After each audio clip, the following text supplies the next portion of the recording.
White skin, black fuel. On the danger of fossil fascism. Andreas Malm. And the Zetkin Collective. Contents. Underscore underscore underscore underscore underscore underscore underscore underscore underscore underscore underscore underscore. Introduction. Part I. 1. The fortunes of denial. 2. Fear of a Muslim planet. 3. Fossil fuels are the future. 4. The energy wealth of nations. 5. Ecology is the border. 6. White presidents of the Americas. Part 2. 7. Towards fossil fascism. 8. Mythical energies of the far right. 9. Skin and fuel. 10. For the love of the machine. 11. Death holds the steering wheel. Coda, rebel for life. Postscript, a strange year in the elevator. Introduction. Underscore underscore underscore underscore underscore underscore underscore underscore underscore underscore underscore underscore underscore underscore underscore underscore. And they have brought humanity to the edge of oblivion, because they think they are white. James Baldwin, On Being White, and Other Lies, 1984. Klimaschutz und Antifa jet hand in hand, das ist doch klar. Chant at the end. Galanda march to block the infrastructure of the Hambach coal mine, October 2018. In 2014, the party then known as the True Finns published a cartoon featuring a black man. He is dressed only in a grass skirt, his belly protruding over the belt. His nose is pierced with an animal bone. Eyes dilated, a wide open mouth flashing absurdly large teeth, hysterically waving his left hand, he holds in his right a wooden bowl, in which 4 more animal bones jump up and down. At the top of his lungs, he screams, even though the climate has not warmed since 1997, with this computer, I predict that the climate will warm by 100 degrees, the moon will melt and the surface of the ocean will rise at least 600 kilometers. By the next week. To his right are 2 smaller figures, a man and a woman, white of skin. They look frightened, paralyzed, cowardly as they stare at the black man's bowl. Professionally clad, they manage the Climate Institute of Finland. The woman exclaims, "Oh! We have to spend more on wind turbines that function for only 3 days in a year." Satisfied, the witch doctor of climate science offers nothing of value in return. Great idea. I will give you a consultation. True Finns, of course, would never cave in such a ridiculous and despicable manner. So-called climate science, the party explains in the caption, has not been able to prove that human activity is the cause for the 1-degree rise in temperatures. Nevertheless, the climate directives force you to pay extra tax. True Finns would resist the extortion. They would refuse to believe in the fable, stop the pointless bleeding of resources and stand up for their own kind of energy. Ever since climate change became a cause of concern, it has been widely assumed that people and policymakers will deal with it rationally. If they are informed about the danger, they will mend their ways. If only they realize how hard life will be on a planet that warms by 6 or 2 or even just 1.5 degrees Celsius, they will make an effort to emit less of the harmful gases and stake out a path towards quitting completely. If, having missed the previous warnings, they see the world actually starting to catch fire around them, surely they must then wake up and spring into action. This has been the premise for communication between the climate research community and the rest of society.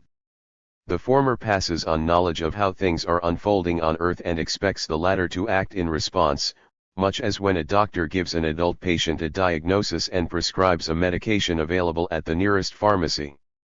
The condition is dire, but treatment guaranteed to have an effect. Ever the loyal crew of doctors, climate scientists have kept knocking on the doors of governments and delivering their messages, for instance, about how severe the consequences would be of a rise in average temperatures above 1.5 degrees Celsius, as laid out in a report from the Intergovernmental Panel on Climate Change, IPCC, in October 2018, and waiting for at least some minimally adequate reaction. The same assumption of rationality has underpinned the expectation that a shift from fossil to renewable energy will happen when the price of the latter has fallen, or that well-informed consumers will choose the least damaging commodities, or that the international community will come to an agreement, or that modern civilization and the human enterprise will once again demonstrate their problem-solving ingenuity and press on with the improvement of life on Earth. This assumption has been taking a beating for some time. Few, however, would have thought that a 1 degree Celsius increase in average temperatures, an ever-rising tide of extreme weather events, an unhinging of the climate system observable to the naked eye in virtually every corner of the world would coincide with the surge of a political force that just flatly denies it all. The far right has not figured in any climate models. Variables of whiteness and race and nationalism have not been included.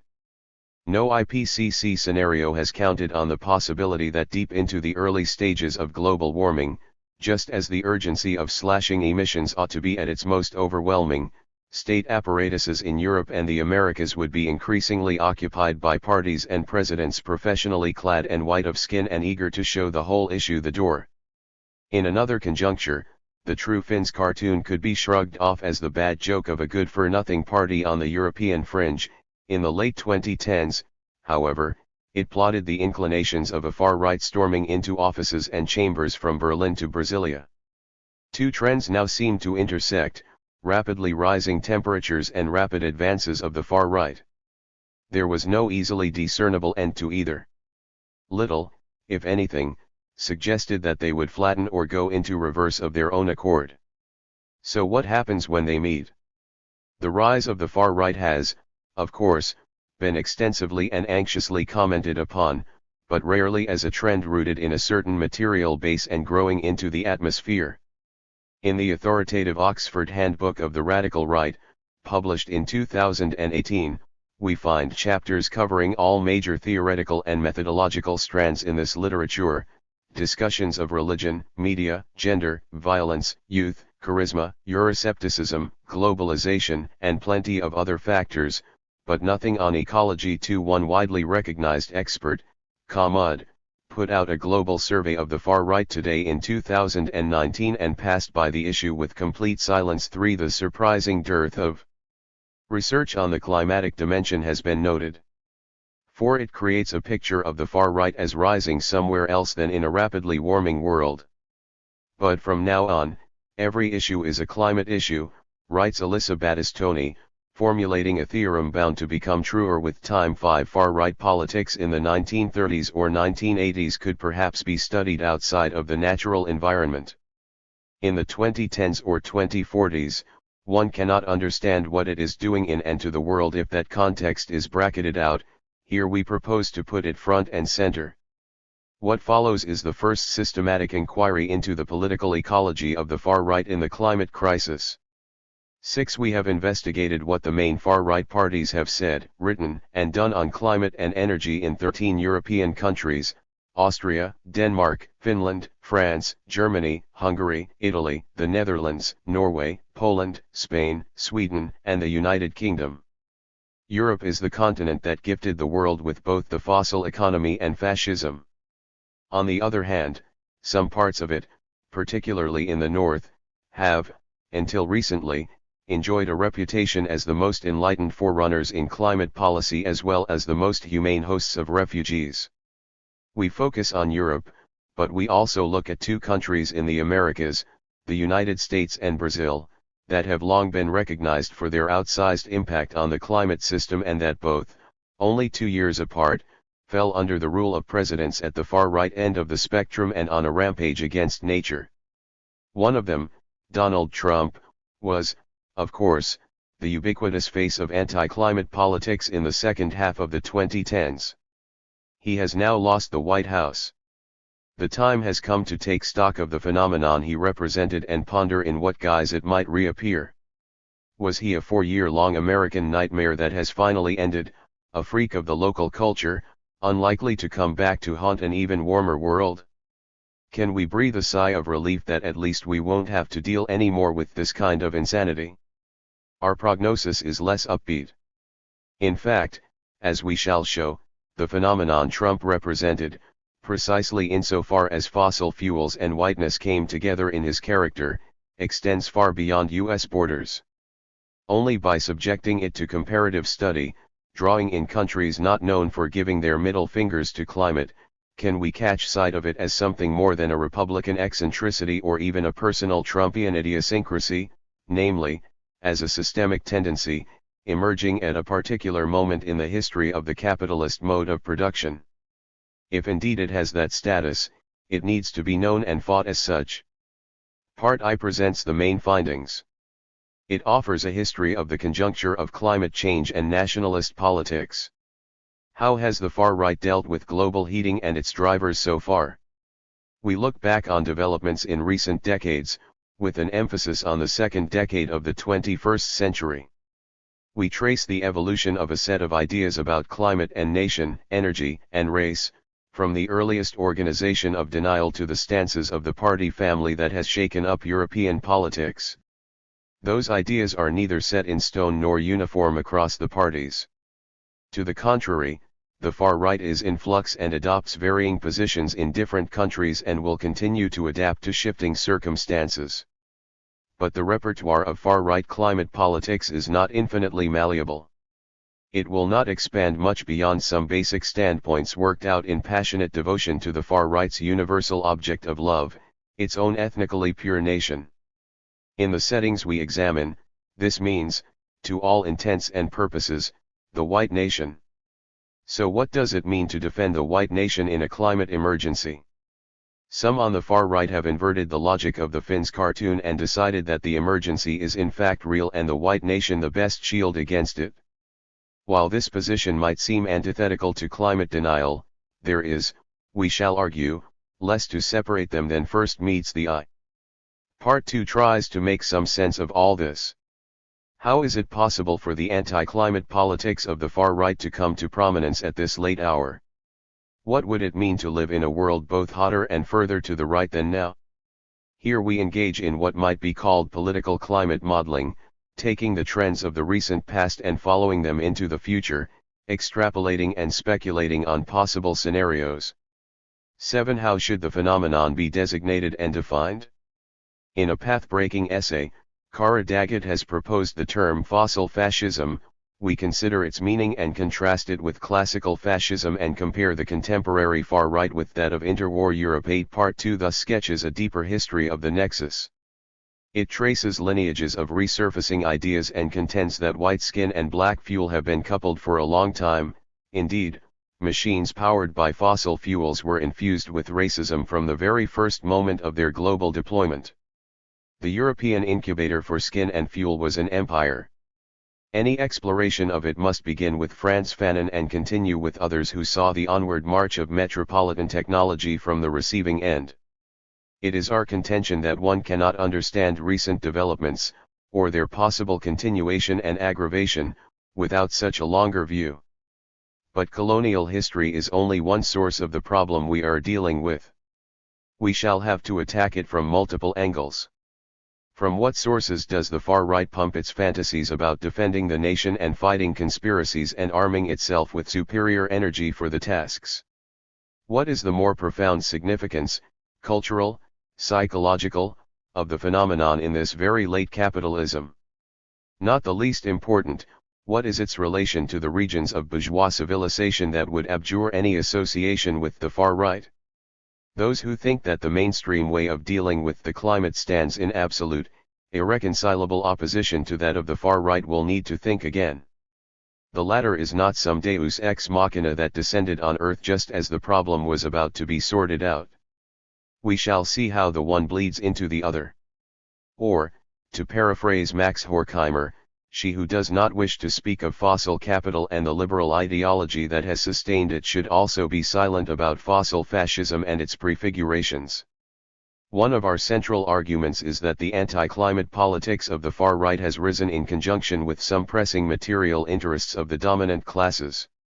The tactics for protecting those interests have varied, they exist on a continuum, where the main thrust easily glides into the extreme. What we will not do, however, is stack up a million footnotes to substantiate the reality of climate breakdown.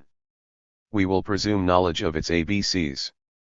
A superabundance of scientific evidence is always one click away, often it is enough merely to open the window. Whether it is a firestorm coloring the sky a hazy yellow or the snow that never fell this winter, the fingerprints of the crisis cover more and more of everyday life, which evidently does not mean it cannot be denied, a paradox we must probe. Sometimes, people gasp at the sights and say, "Oh, so this is what climate change looks like," but they tend to forget that it is a cumulative process, the effects progressively magnified by the total amount of greenhouse gases emitted, and more are emitted each year, each week, every minute. A taste of global heating is only ever a foretaste. 10 years of business as usual from now, this year's bushfires or mild winters might be remembered as rather pleasant by comparison. It's as though we're caught in an escalator, heading up towards temperatures of a severity that makes ordinary human society impossible. 9. But the metaphor of an escalator is too deterministic. It is not the case that, once humans entered this process, destination and speed were fixed. Imagine, instead, a curious kind of elevator. A large company of people is invited into it by a clique of men who promise mind-blowing views from above. The elevator can only rise one floor at a time. At every floor, before advancing to the next one, the travelers must decide whether to push the up button. They can choose instead to stop, start the descent and get out. Now imagine that, after some time, a fire alarm goes off. For every floor, it rings higher and blinks brighter, soon smoke starts seeping in. Arguments break out about whether to continue. Clearly, this metaphor is a little contrived and partial. Every metaphor of the climate crisis fails to do justice to its object, but it captures one aspect the escalator misses. Each moment of sustained business as usual is the outcome of conflict. 10. This book studies the behavior of some people inside the elevator, the first part after the alarm has gone off, the second mostly before that moment. In the first, we present a contemporary history, but it is one that will reverberate for a long time to come. People around the world are already suffering the consequences of decisions made in the 1990s and early 2000s, in the next decade, they will start receiving the fallout from the 2010s. It takes about a decade for most of the warming from one pulse of CO2 to materialize, then the heat stays on practically forever, so that people in, say, 2030 will live in the heat from what was emitted up to 2020. 11 documentary records of the previous decade might then be informative. There are people who should be held to account. Before the alarm, there was, of course, no innocent harmony, no evenly shared rewards from the panorama. To the contrary, those who insisted most forcefully on pushing the up button employed a great deal of brutality. 12 But only under the sirens does the full significance of their acts become legible. This also applies to the forebears of the contemporary far right, namely the classical fascists, who shared with it the defining pursuit of the pure white nation. 13 How did they deal with fossil fuels and their technologies? While fascism has been inspected from most points of view, its love affair with those particular productive destructive forces have largely escaped attention as such. Now is the time to revisit it. The prehistory of fossil fascism holds a key to the positions of the far right today, and it is part of what brought us into this mess in the first place. But fascism also has a history of love for nature, which is staging its own comeback. Where could it lead us? While this is a big book that tries to catch up with a sorely understudied topic, we make no pretense of an exhaustive or conclusive inquiry. This is a first essay. Many of our interpretations are tentative, in the nature of hypotheses. We deal with the old world and two of its offshoots in the new, leaving out some, notably Canada and Australia, that have their own distinct articulations of energy and race. Nor do we deal with the far right in any country in the global south besides Brazil. India is a major omission. We offer no richly textured ethnography of the life worlds of the people who might sympathize with the parties and their climate and energy policies. One member of the Zetkin collective, Irma Allen, is doing just this work among Polish coal miners. Another, Stale Holgerson, is planning the same among oil workers in Norway. We concentrate on climate, paying scant attention to other aspects of the ecological crisis, the sixth mass extinction, the collapsing insect populations, the plastic and air pollution, the land depletion. Certain factors of class and gender deserve more in-depth treatment than we give them here. We home in on race and racism, the far right and fascism in the past and present, without capturing more than a fraction of their determinants. We cannot provide a total overview of the variables that have conspired to breathe new life into them, nor of the political content of the parties we study.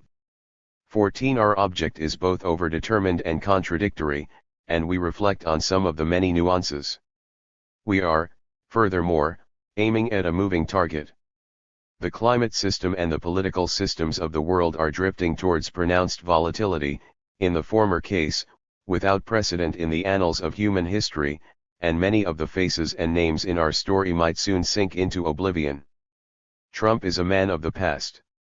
During 2019, when most of this book was written, 3 far-right parties were ejected from government, the Austrian FPO, the Lega Nord of Italy and the Danish People's Party. 15. If global heating goes one way, the rate of CO2 ever rising, 2 or 3 more parts per million each year, the advances of the far right are distinctly less unilinear. They have proven rather easier to reverse with resistance. By the late 2010s, one formation of the European far right that only years prior appeared among the most formidable and fearsome had come to an inglorious end, the Golden Dawn of Greece, another case here left out.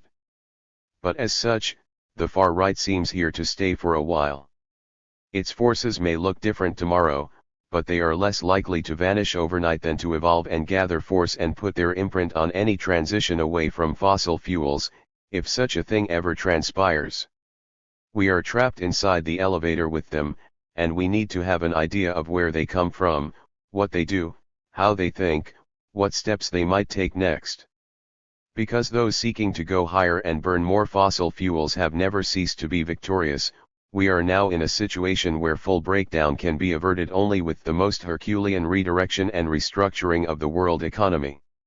Every barrel of extracted oil, every container of coal, every cubic foot of gas, every ton of carbon released into the air speeds up the rush.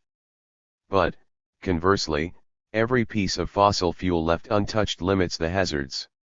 Every emission avoided relieves suffering. Every step to decarbonize our economies, fully and immediately freeing them of fossil fuels and starting the hard work of undoing the damage, counts. These are the parameters within which a difference is made, now and in the near future. Sustained business as usual is, more than ever, the outcome of conflict. During 2019, the world saw the greatest popular mobilizations around the climate issue so far in history. This book deals with the opposite side, which no climate movement can wish away. Progress has a tendency to provoke furious reaction, and this movement has not been an exception. Nor will anti-fascists and anti-racists be able to ignore this context. Rather, their old struggle against the far right is taking on a novel aspect. It is increasingly difficult to tell it apart from the struggle to preserve the conditions in which human and other life can thrive on this planet.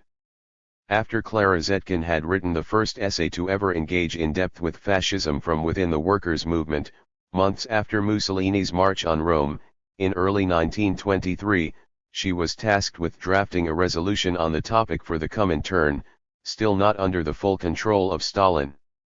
She called for a special structure to lead the struggle against fascism, made up of workers' parties and organizations of every viewpoint, and listed 6 outstanding tasks. Number 1, collecting facts on the fascist movement in every country. Number 5 on a subsequent list, refuse to ship coal to Italy. 16 It is in this spirit we submit the following study, our contribution to the resistance, the product of a collective project that we hope will be of some use in other collective projects. If nothing else, the anti-climate politics of the far right should shatter any remaining illusion that fossil fuels can be relinquished through some kind of smooth, reasoned transition with everyone on board. Climate is reputed to have a unique ability to inspire fraternization and post-political consensus,